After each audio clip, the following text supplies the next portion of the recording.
다윗이 블레셋 사람에게 이르되 너는 칼과 창과 단창으로 내게 나아오거니와 나는 만군의 여호와의 이름 곧 내가 모욕하는 이스라엘 군대의 하나님의 이름으로 내게 나아가노라. 오늘 여호와께서 너를 내 손에 넘기시리니 내가 너를 쳐서 내 목을 베고 블레셋 군대의 시체를 오늘 공중의 새와 땅의 들짐승들에게 주어 온 땅으로 이스라엘의 하나님이 계신 줄 알게 하겠고 또 여호와의 구원하심이 칼과 창에 있지 아니함을 이 무리에게 알게 하리라. 전쟁은 여호와께 속한 것인즉 그가 너희를 우리 손에 넘기시리라. 아멘. 자, 오늘도 지난주에 이어서 바이블 테라피 이제 두 번째 말씀을 이어가겠는데요. 자, 지난주에 제가 두려움에 대한 얘기를 하면서 한 번 더 이 두려움에 대한 주제를 다뤘으면 좋겠다 그런 생각이 들어서 오늘 그 두려움에 대한 이야기를 한 번 더 말씀을 좀 해보도록 하겠습니다. 먼저 감사한 것은 하나님이 느닷없이 저에게 이런 주제를 설교하라고 감동을 주셔서 뭔가 뜻이 있겠다 싶긴 했는데 아니나 다를까 지난주 딱 한 번 설교를 했음에도 불구하고 정말 이 말씀이 필요했던 분들이 많이 계시다는 것을 제가 알았고 또 벌써 몇 분은 카톡도 주시고 전화도 주시고 또 직접 대면하여 말씀을 주시면서 정말 목사님 말씀 받고 기도 받고 회복이 많이 되었다고 그렇게 해주신 것을 보면 참 이런 말씀의 주제까지 하나님이 계획하신 것이 맞구나. 그렇다면 오늘도 하나님 하실 일이 기대가 된다. 그런 생각이 들었습니다. 어떤 삶의 무게이든지 어떤 아픔이든지 살아있는 하나님 말씀으로 오늘도 치유받기를 주의 이름으로 축원합니다. 따라합시다. 하나님은 반드시 나를 치유하십니다. 아멘. 자, 그래서 제가 이참에 꼭 한 가지 좀 강조해드리고 싶은 것이 있다면 여러분들은 이 믿음이라는 것을 어떻게 정의하고 계신지는 모르겠습니다만 저는 다음에 두 가지로 정의하는 것을 선호합니다. 제가 주품지에도 썼잖아요. 첫 번째 믿음이라고 하는 것은 믿고 싶어요입니다. 믿고 싶어요. 따라합시다. 믿음이란 믿고 싶어요이다. 자, 그 소원만 있어도 여러분에게는 믿음이 들어간 겁니다. 자, 왜 성경에도 보면 원하나이다는 표현이 참 많이 성경에 등장하는데 근데 마가복음 10장에서도 보면 예수께서 이르시되 네가 무엇을 하여 주기를 원하느냐 이렇게 물으셨을 때 맹인이 뭐라 그랬죠? 선생님 보기를 원하나이다. 근데 이 맹인의 대답이 중요한 게 아니고요. 그 다음 예수님의 반응이 너무 재밌어요. 원하나이다 라고 했을 뿐인데 가라 너의 믿음이 너를 구원하느니라 이렇게 말씀하셨어요. 이런 걸 보더라도 그 간절한 예수님은 하실 수 있잖아요. 저를 고쳐주세요. 정말 저는 간절히 원해요. 이렇게 표현하는 것만으로도 예수님은 그 친구에게 믿음이 있다고 간주해 주셨다는 것이 참 재밌어요. 간절한 원함도 믿음이구나. 두 번째 믿음은 제가 주품지에 쓰기를 믿기로 결정하는 것도 믿음이다. 따라합시다. 믿음은 결정하는 것입니다. 자, 믿음은 믿어지면 믿는 게 아니라 믿기로 결정하면 믿음대로 되는 원리입니다. 누가복음 5장의 베드로도 밤새 고기 한 마리 잡지 못한 절망감은 걷지만 자기 배를 말씀의 강단으로 예수님께 내어드린 것을 계기로 다시 깊은 데로 가서 그물을 내려 고기를 잡아보라는 예수님의 말씀에 처음에는 좀 감정적 동의가 안 되었지만 그래도 말씀에 의지하여 내가 그물을 한번 내려보겠습니다라고 결정하자. 마음의 감동이 동의가 중요한 게 아니라 결정을 그렇게 해버리자. 그 결정대로 고기를 많이 잡는 경험을 하게 되었듯이 결정이 중요하다. 내가 믿으려는 대상에 대한 정보가 여전히 충분하지 못해도 어느 정도 믿음이 생겼다면 나머지 믿음은 나의 결정으로 채워가는 것입니다. 여러분 우리가 사람에 대한 믿음도 마찬가지예요. 그간의 경험으로 어느 정도 신뢰가 생겼다면 이제 나머지는 믿겠다고 결정해야 마음이 편해지고 그 후로 좋은 경험도 쌓여가고 사랑도 마찬가지. 사랑하고 싶기만 해도 사랑은 시작된 것이고 나머지 사랑은 어떤 경우에도 사랑하겠다고 결정하면 완성되는 거고 그러니까 여러분, 하나님에 대해서 왜 나한테는 믿음이 안 생길까 탓하지 마시고 지금이라도 결정해 보세요. 하나님은 나의 창조자, 예수님은 나의 구원자, 성령님은 나의 주인임을 이제부터는 내가 무조건 믿을 거야 라고 결정해 보세요. 하다못해 해와 달과 별들과 꽃과 나무들도 다 하나님 만드신 거라고 이제부터 그것도 믿겠다고 결정하면 신기하게도 그때부터 여러분의 눈이 달라져요. 모든 자연 만물들이 그렇게 보이기 시작할 것이고, 그 관점에서 감상도 하게 되고, 오, 하나님이 너무 예쁘게 만드셨네, 오늘 하나님이 이렇게 아름다운 날씨를 주셨네. 창조론적 관점에서 연구도 하게 되고, 창조론 관점에서 돌보게도 되고, 창조론적 관점에서 감상도 하게 되고. 결정이 중요하다. 따라합시다. 결정이 중요하다.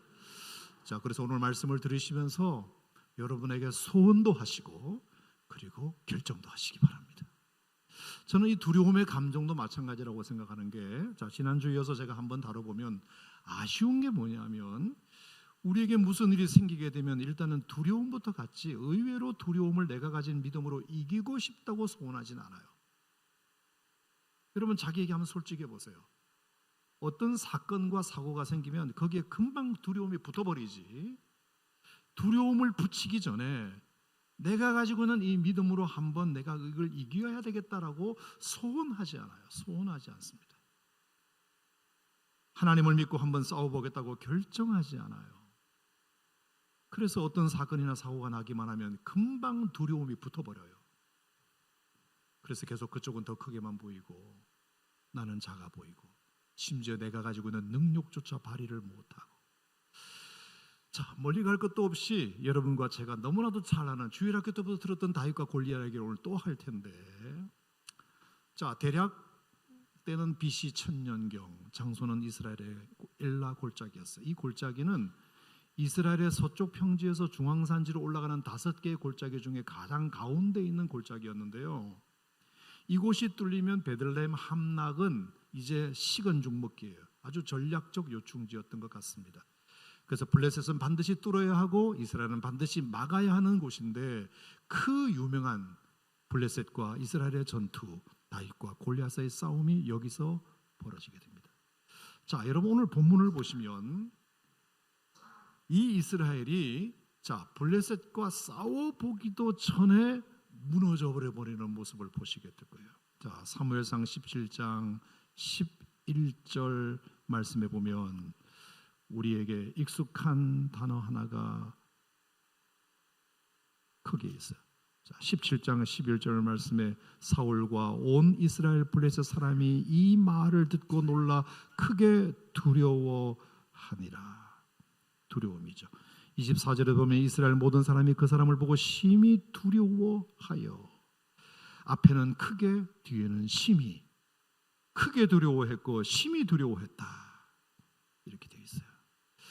자, 물론 우리가 이해를 못하는 것은 아닙니다. 시험이 두렵지 않은 학생이 어디 있고, 수술이 두렵지 않은 환자가 어디 있고, 전쟁이 두렵지 않은 군사가 어디 있겠습니까? 게다가 블레셋은 골리앗이라는 엄청난 장수까지 데리고 나오는 바람에 일면 그 두려움이 이해는 됩니다. 이해는 돼요. 또 뿐만 아니라 17장 이렇게 쭉 4절부터 한번 보시면, 자, 블레셋 사람들의 진영에서 싸움을 도두는 자가 왔는데 그의 이름이 골리앗이다. 가드 사람이라 그랬어요. 자, 키가 얼마나 된다 그랬죠? 6규빗 한 뼘 그랬어요. 6규빗. 자, 이 1규빗이라고 하는 것은 보통 팔꿈치부터 손가락 끝까지, 여기를 규빗이라 그래요. 보통 한 45cm 정도 됩니다. 자, 근데 6규빗이니까 45 곱하기 6을 해야 되잖아요. 그러면 이제 45 곱하기 5니까 5, 6, 30에 4, 6, 24니까 270, 2m 70 정도 돼요. 키가. 거기다가 한 뼘, 6규빗 한 뼘이라고 그랬어요. 한 뼘이니까 여기서부터 여기까지 대충 한 20cm라고 치면 골리앗의 키가 어림잡아 2m 90 정도 된다고 보시면 되겠습니다. 자, 게다가 머리에는 놋투구를 썼다. 몸에는 비늘 갑옷을 입었다. 근데 그 갑옷의 무게가 나와요. 놋 5,000세겔. 놋 5,000세겔. 자, 1세겔이 11g입니다. 11g이에요. 그럼 11g 곱하기 5,000세겔이니까 곱하면 55,000g, 키로수로 따지면 55kg. 몸에 입은 갑옷의 무게만 55kg. 그 다음에 놋각반을 쳤다. 그래서 놋각반은 이게 정강이 보호대 같은 걸 말해요. 그래서 정강이에게 화살이 맞거나 칼에 찔렸을 때 보호할 수 있도록 정강이를 보호하는 것을 놋각반이라고 그러고, 그 다음에 단창을 메었는데 그 창자루는 배틀째 같고 창날은 철 600세겔이었다. 자, 1세겔이 제가 11g이라고 그랬잖아요. 그러니까 600세겔을 곱하면은 6,600g, 6.6kg. 칼의 무게만 해도 6, 7kg가 되었다. 자, 갑옷의 무게만 해도 55kg, 칼의 무게만 해도 6, 7kg. 그러니까 61.6kg, 거의 62kg 정도 된다고 쳤을 때 여기에 무게가 기록되지 않은 놋투구 그리고 놋각반, 자, 이것까지 포함하면 어림잡아 70kg는 되지 않았을까. 그러니까 가만히 서 있어도 성인 남자 한 사람이 자기에게 엎여 있는 느낌으로 생각하시면 되겠습니다. 자, 그렇게 딱 2m 90 정도 되는 골리앗이 딱 써가지고 갑옷을 입고 투구를 쓰고 놋각반을 붙이고 칼을 딱 메고 있습니다. 게다가 얼마나 목소리가 큰지, 야 이놈들아 겁먹었냐, 이번에는 너희들이나 우리나 서로 군사들 희생시키지 말고 1대1로 붙자. 그래서 너희 중에 나랑 붙을 놈 있으면 나와라. 그러면서 만약에 1대1로 싸워서 너희들이 이기면 우리가 진 걸로 하고 내가 이기면 너희들이 진 걸로 하는 거다. 이렇게 소리를 질러대니까 뭐 충분히 두려워할 만도 하다 생각이 듭니다. 자, 그런데 여러분, 자, 우리가 한번 정신을 차리고 지금까지 설명드린 이 구절을 가만히 생각해 보면서 여러분들에게 이상한 점이 느껴지지 않았는가를 제가 묻고 싶은 것이 뭐냐. 결론부터 말씀드리면 이 블레셋 군사와 골리앗에게 우리가 생각지도 못했던 큰 구멍 몇 개를 가지고 있다는 것을 제가 여러분에게 말씀드리고 싶어요. 정신만 제대로 차리고 보면은 블레셋과 골리앗의 행세가 얼마나 허술하기 짝이 없다는 것을 여러분이 아시게 됩니다. 자, 첫 번째가 뭐냐면 17장 1절에 모으고라는 단어가 있어요. 블레셋 사람들이 그들의 군대를 모으고, 자, 이 모으고라는 것의 히브리어 동사가 쓸만한 군사를 자원하여 모았다는 의미가 아니고 깜도 안 되는 친구들을 급하게 모았다는 뜻이에요. 배경이 있습니다. 14장 우리가 끝에 보면 읽지는 않았지만 14장에서 이 블레셋 나라가 요나단에 의해서 한번 크게 패한 적이 있어요. 전쟁에서 패했다는 것은 물자도 빼앗겼을 뿐만 아니라 사람도 많이 죽었다는 뜻이잖아요. 다치기도 많이 하고. 불과 14장에서 이미 블레셋은 엄청난 패배를 맛보았습니다. 그리고 15장, 16장이 지나고 이제 17장이 온 거예요. 불과 얼마 지나지 않았습니다. 그러니 그 사이에 블레셋 입장에서 새로운 군사를, 쓸만한 군사를 모은다는 것은 시간적으로 일단은 부족하고, 그래서 급히 군복만 입혀서 모아 데리고 날 수밖에 없는 상황이었다, 이 뜻입니다. 그런데 어느 누구 하나 이스라엘 전쟁에서는 이 합리적 의심을 하는 전력 분석가가 아무도 없었다. 여러분, 옛날에 프랑스에 레츠라는 추기경이 있었는데 이 추기경님이 이런 얘기를 한 적이 있어요. 두려움의 진짜 위험은 우리의 판단력을 흐리게 하는 것이다. 두려움이 진짜로 우리에게 무서운 것은 우리의 판단력을 흐리게 하는 것이 진짜 무서운 것이다. 두려움이 먼저 찾아오면, 어떤 사건과 사고가 생겼을 때 우리가 두려움이 먼저 붙어버리면 그때부터 하는 모든 판단은 이제 흐린 판단을 하게 된다는 뜻입니다. 보여야 할 것을 보이지 않고 들려야 할 것을 제대로 못 듣고 판단해야 할 것을 판단하지 못하는 어리석음이 반복됩니다. 자, 보세요. 궁여지책으로 그래서 얼굴마다만 내세운 게 골리앗이었단 말입니다. 자, 이 골리앗도 보면 제가 이제 골리앗한테 좀 미안한 얘기 하겠는데요. 자, 키가 3m 정도 된다 그랬죠? 3m. 자, 여러분, 골리앗의 키가 3m가 된다는 걸 어떻게 생각하세요? 사람 키가 3m다. 어떻게 생각하세요? 이게 여러분 정상인가요? 정상이 아니라는 것을 제가 증명해 보이겠습니다. 자, 여러분 사무엘상 17장을 그대로 손가락을 끼워 놓고 사무엘하 21장으로 한번 가보죠. 자, 여러분 꼭 한번 해보세요. 자, 사무엘하 21장.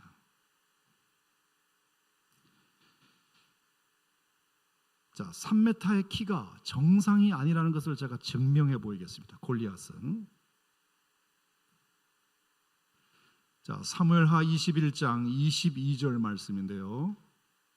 자, 골리앗은 가드 사람이에요. 가드 사람이라는 걸 알고 계시고, 자, 21장 22절입니다. 시작. 이 네 사람 가드의 거인족의 소생이 다윗의 손과 그의 부하들의 손에 다 넘어졌다. 자, 가드는 거인족의 소생입니다. 가드는 거인족의 소생이라고 되어 있어요.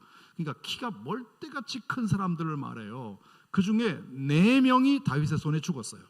자, 그 4명의 이름을 한번 밝혀보겠습니다. 첫 번째 16절입니다. 앞에 보면 16절에 거인족의 아들 중에 무게가 300세겔 되는 노창을 들고 세 칼을 찬 이스비브노비 다윗을 죽이려 하므로 수르의 아들 아비새가 다윗을 도와 그 블레셋 사람을 쳐 죽였다.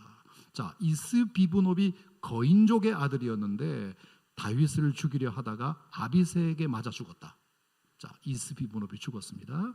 자, 두 번째는 18절 보시면 그 후에 다시 블레셋 사람과 곱에서 전쟁할 때 후사 사람 십북에는 거인족 아들 중에 삽을 쳐 죽였다. 자, 두 번째 죽은 사람이 삽이에요. 첫 번째는 이스비브노비고, 자, 세 번째가 중요합니다. 19절 시작. 또다시 블레셋 사람 곱에서 전쟁할 때에 베들레헴 사람 야레오르김의 아들 엘하나는 가드 골리앗의 동생 라흐미를 죽였다. 골리앗의 아우 라흐미를 죽였다. 이렇게 되어 있습니다. 자, 여기 골리앗의 친동생 이름이 나와요. 이름이 뭐죠? 라흐미. 얘도 거인족이에요. 거인족. 자, 이 거인족의 특징을 말씀드리겠습니다. 20절. 또 가드에서 전쟁할 때에 그곳에 키가 큰 자 하나. 자, 이 네 번째 죽은 사람인데요. 손가락과 발가락이 각각 6개씩 모두 24개가 있는데. 됐어요. 자, 고개를 들고 저를 보세요. 자, 가드에 있는 사람들은 거인족의 소생인데 모두가 다 그렇다고 볼 수는 없겠지만 많은 경우에 신체적인 약점을 가지고 있는데 손가락이 6개, 양손이 6개, 발가락도 6개. 자, 여러분, 내가 골리앗한테 조금 미안하다는 얘기를 드렸습니다. 이게 소위 자이언티즘, 거인증 환자예요. 거인증 환자. 키는 멀대같이 크지만 아무런 힘을 쓸 수 없는 거인증 환자가 골리앗이다. 여러분 어디서 들어보셨나요? 이런 얘기를? 싸울 능력 하나 없는, 모양만 장수, 키만 크고 근육 하나 없는, 그러므로 그 약점을 가리려고 머리끝부터 발끝까지 온 치장을 갑옷으로, 투구로, 놋각반으로 다 골리앗은 하고 나왔으니 이게 서 있기조차 어려웠을 것 같다는 것이 저의 주장입니다. 자, 사무엘상 17장으로 돌아오겠습니다.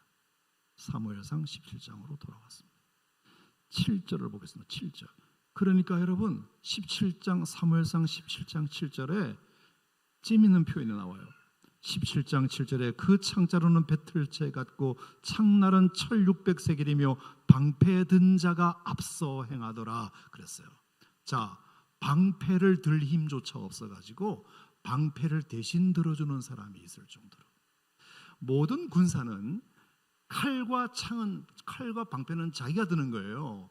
그래서 방패로 자기가 딱 들고 칼을 들고 이렇게 싸우는 거잖아요. 근데 칼은 여기다가 꽂아놓고 있고 그리고 방패는 대신 들어주는 사람이 있고, 골리앗은 힘이 하나도 없는 그냥 멀대같이 키만 큰 그런 존재였다. 저는 그렇게 봐요. 더 이상한 거 말씀드릴까요? 자, 17장 16절입니다. 17장 16절 시작. 그 블레셋 사람이 40일을 조속으로 나와서 몸을 나타내었더라. 며칠 동안? 40일 동안. 40일 동안 아침 먹고 나와가지고 뭐라 그랬냐면 오늘 나랑 붙을 놈 없냐? 이러고 들어가고 저녁에 한번 나와가지고 오늘 나랑 붙을 놈 없냐? 그럼 내일 다시 보자. 이러면서 나흘이 아니라 40일 동안 계속해서 골리앗은 하는 게 뭐냐? 싸울 생각을 하는 것이 아니라 나랑 붙을 놈 나와 이것만 40일 동안 찔러댔으니 정말로 싸울 생각이 있으면 그 시간에 나가서 찌르기나 하지 왜 말만 그렇게 소리를 질렀을까? 마치 그냥 멍멍 짖기만 하는 개가 오히려 두렵다는 것처럼.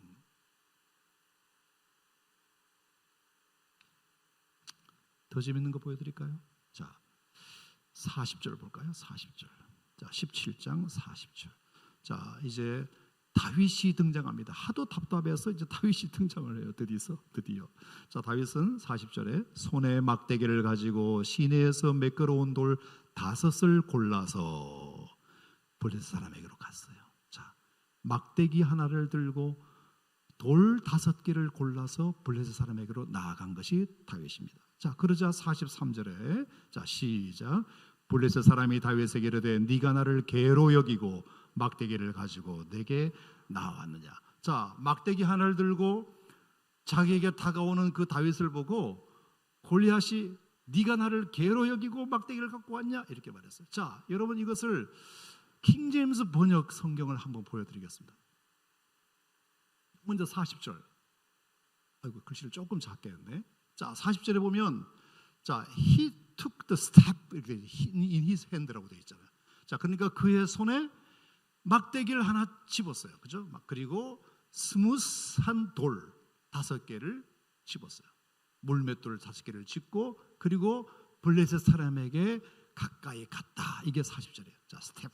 이게 막대기라는 뜻이거든요.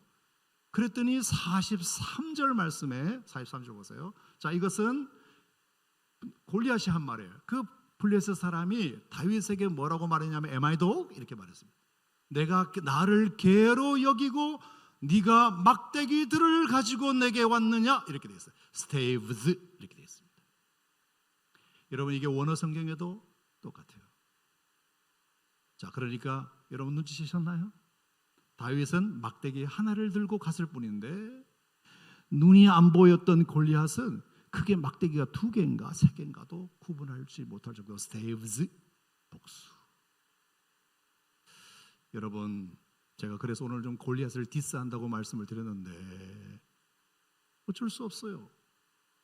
골리앗은 키는 컸지만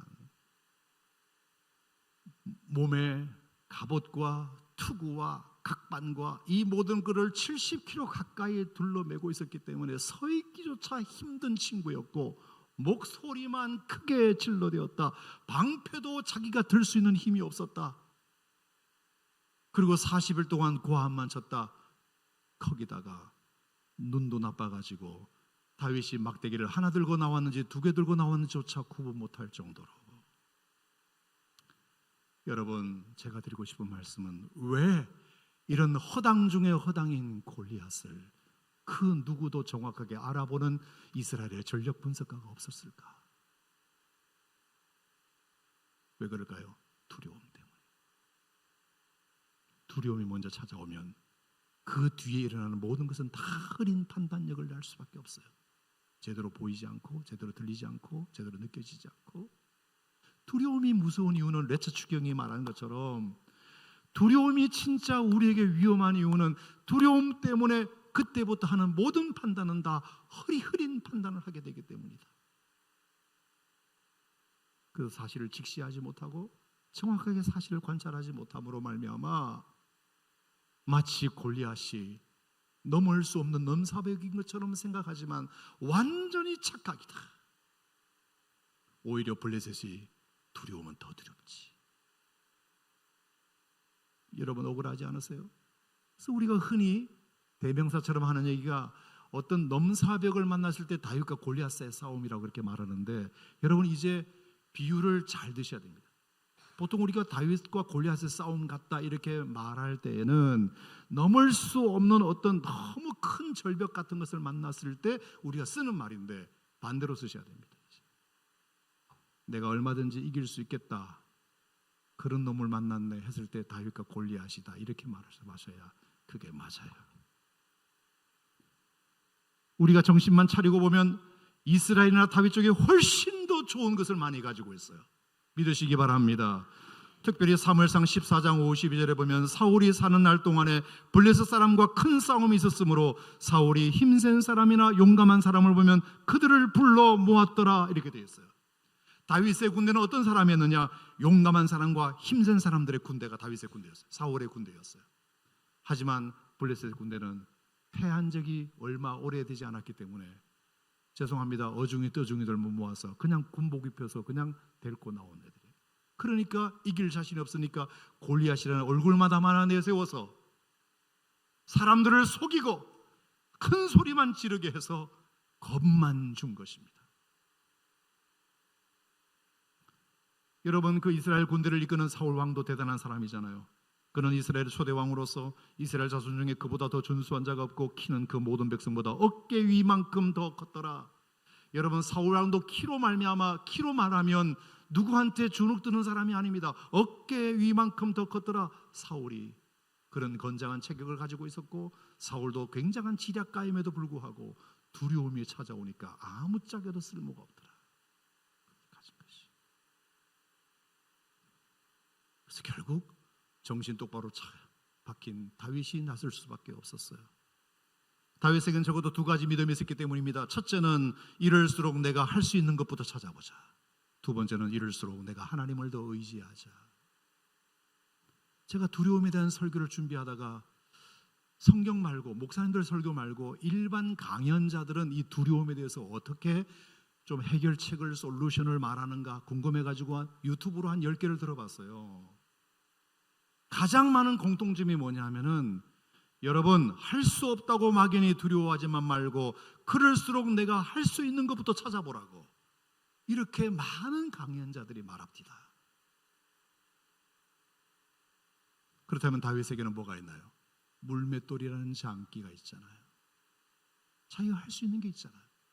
오랫동안 들에서 양을 쳤으므로 사나운 짐승들을 그것을 물리쳐본 경험이 있잖아요. 이에 다윗은 그 실력이 골리앗과 싸우는 일에 얼마큼의 효력이 있을지는 고려하지 않아요. 그냥 자신이 할 수 있는 것에만 집중해요. 그래서 해봐요. 해보니까 날려박이 움직이는 짐승들에 비하면 가만히 서 있기만 하는 골리앗을 맞추기가 더 쉬운 거예요. 더 쉬운 거예요. 게다가 골리앗은 너무 커서 얼마나 맞추기가 좋은지. 여러분, 그래서 우리 그런 말이 있잖아요. Not too big to hit, but too big to miss, 이런 말이 있잖아요. 이게 뭐냐 하면은, 골리앗은 너무 커서 치기가 어려운 게 아니라 너무 커서 맞추기가 좋은 사람이다, 이런 뜻이. Not too big to hit, but too big to miss. 이렇게 자기가 이미 가진 경험과 실력부터 귀히 여기는 태도, 그것으로 일단 한번 시작이라도 해보는 태도는 막연한 두려움을 구체적으로 해결하는 데 첫걸음이에요. 동의하시면 아멘. 그리고 또 하나, 우리에게는 일반인들이 가지고 있지 않은 또 하나의 무기가 있잖아요. 그게 하나님에 대한 믿음이죠. 다윗은 그가 가진 믿음을 제대로 사용해요. 다윗은 블레셋 사람에게 이르되 너는 칼과 창과 단창으로 내게 나오거니와 나는 만군의 여호와의 이름 내가 모욕하는 이스라엘 군대의 하나님으로 내게 나아가노라. 오늘 여호와께서 너를 내 손에 넘기시리니 이스라엘에 하나님이 계신 줄을 알게 하겠고 여호와의 구원하심이 칼과 창에 있지 아니함을 내가 너에게 분명히 보여주리라. 믿음이 분명하고 목적이 분명했어요. 그랬더니 두려움도 물리치고 골리앗도 물리치고. 제가 오늘 드리고 싶은 말씀은 간단하지만 중요해요. 우리 앞에 골리앗같이 보이는 엄청난 거구, 두려울 수 있지만 가만히 뜯어보면 정말로 허상덩어리다. 허상덩어리다. 아멘. 허상덩어리다. 그러니까 두려워하지 말고 내가 할 수 있는 것부터 해보자. 그래, 나에게 물맷돌이 있네. 이건 내가 할 줄 아네. 이 물맷돌이 얼마나 효력이 있을지에 대해서는 고려하지 않아요. 그냥 내가 할 수 있는 것에만 집중하면 돼요. 그러면 실제로 해보면 그게 돼요. 아멘. 그리고 우리에게는 하나님이 계시잖아요. 너는 칼과 찬장과 한창으로 내게 나오지만 나는 만군의 여호와 이름으로 내게 나아가노라. 여러분, 그러면 두려움도 사라지고 골리앗도 여러분 앞에서 쓰러지게 될 줄로 믿습니다. 여러분, 제가 오래전에 한번 그 얘기를 드렸는데, 제가 해군에 있을 때 어쨌든 3개월 동안 이제 배를 타고 좀 이렇게 이제 뭐 세계 여러 곳을 돌아다니다가 뉴질랜드를 떠나서 피지로 갈 때였거든요. 꽤 오랫동안 항해를 했던 것 같습니다. 굉장히 파도가 셌어요. 7m 파도 여러분 만나보셨나요? 아무리 군함이라도 저녁에 7m가 때리면요 진짜 죽을 것 같아요. 그래서 제가 오죽하면 이런 생각까지 했을까. 부끄럽지만 나도 결국 이 태평양 한가운데 죽는구나. 한국의 군함이 전복되어서 죽었다고 하면 뉴스에 나오면 전 세계가 난리 나겠지. 그러면 집사람과 두 딸은 앞으로 어떻게 살지? 나오는 보상금으로 충분히 살 수 있을까? 이런 생각을 실제로 했어요. 실제로. 이런 두려움에 사로잡히니까 제가 그렇게 알고 있는 쉬운 지식, 쉽게 말하면 우리나라 군함은 20m 파도를 만나도 절대로 전복되지 않는다는 그런 것을 아무리 외웠어도 기억이 안 나고요. 군함이 45도 이상 기울어져도 이 복원력이 워낙 좋기 때문에 군함이 전복돼서 뒤집어지는 거의 드물다는 이 명백한 사실을 하도 기억이 안 되는 거예요. 그냥 뒤집어질 것 같은 거예요. 그 공포감, 그 파도 소리가 가판을 때리고 그릇과 짐들이 나뒹굴고 서 있기조차 힘든 분위기에 사로잡혀서 그런 근거도 없는 못난 생각을 하던 차에 누가 노크를 하는 거예요. 문을 열어주니 신우 회장이 왔어요. 목사님, 웬일이냐? 목사님, 오늘 수요 예배 어떻게 해요? 이렇게 질문하게 나보고. 그날이 수요일이어서 수요일. 목사가 오늘 내가 여기서 물귀신 되는구나.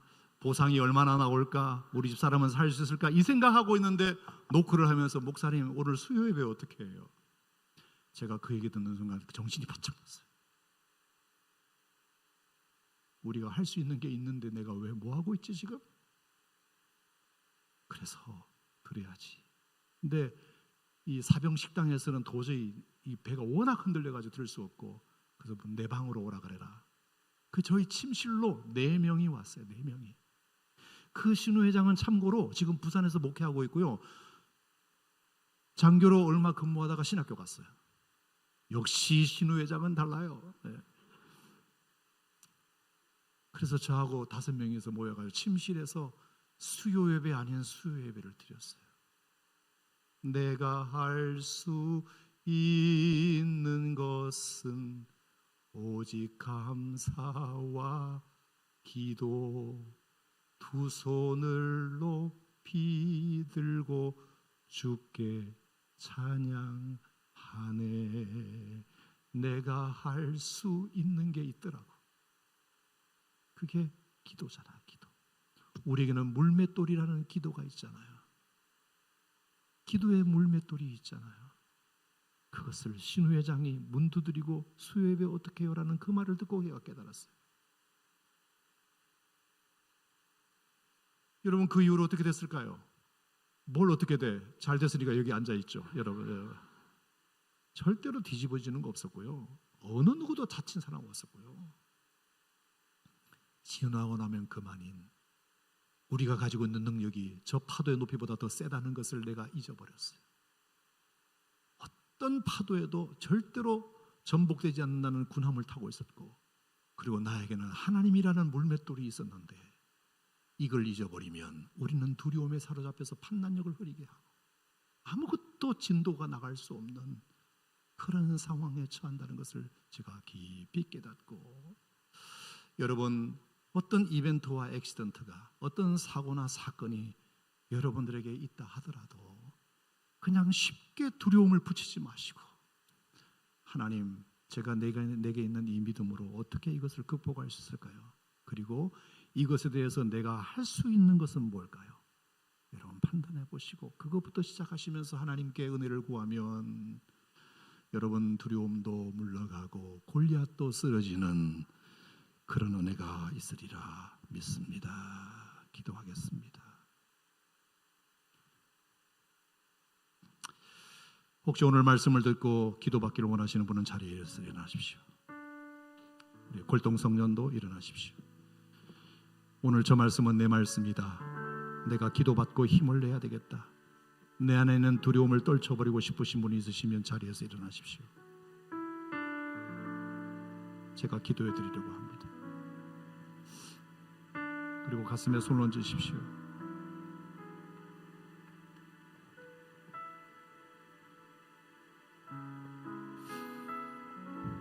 여러분 오늘 제가 드리는 기도를 믿음으로 받으세요. 하나님은 반드시 여러분들을 치유하십니다. 고쳐주십니다.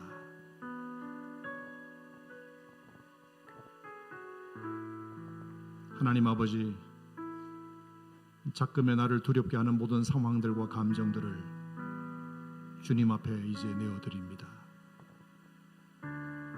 상황은 도와주시고 감정은 걷어가 주시옵소서. 불안은 평안이 되게 하시고 슬픔은 기쁨이 되게 하시고 절망은 소망이 되게 하시고 무기력은 활력이 되게 하여 주시고 두려움은 용기가 되게 하여 주시고 결핍은 충만이 되게 하여 주시고 어둠은 빛이 되게 하여 주시옵소서. 안수하시고 손대어 주시고 기름 부어 주시옵소서. 말씀이 믿어지고 하나님의 살아계심이 믿어지게 하여 주시옵소서.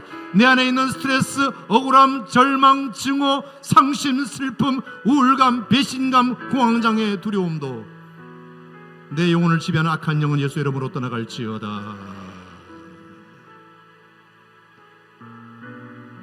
뿐만 아니라 우리 육신의 질병 때문에 염려하고 두려워하는 성도들이 있다면 기도하겠습니다. 주여 저들의 오장육부 뼈마디마디마다 성령의 불로 태워주셔서 모든 질병도 균도 염증도 암도 통증도 사라지게 하여 주시옵소서. 안수하시고 손대어 주시고 기름 부어 주시옵소서. 여호와 라파 치유의 하나님이 믿어지게 하여 주시옵소서.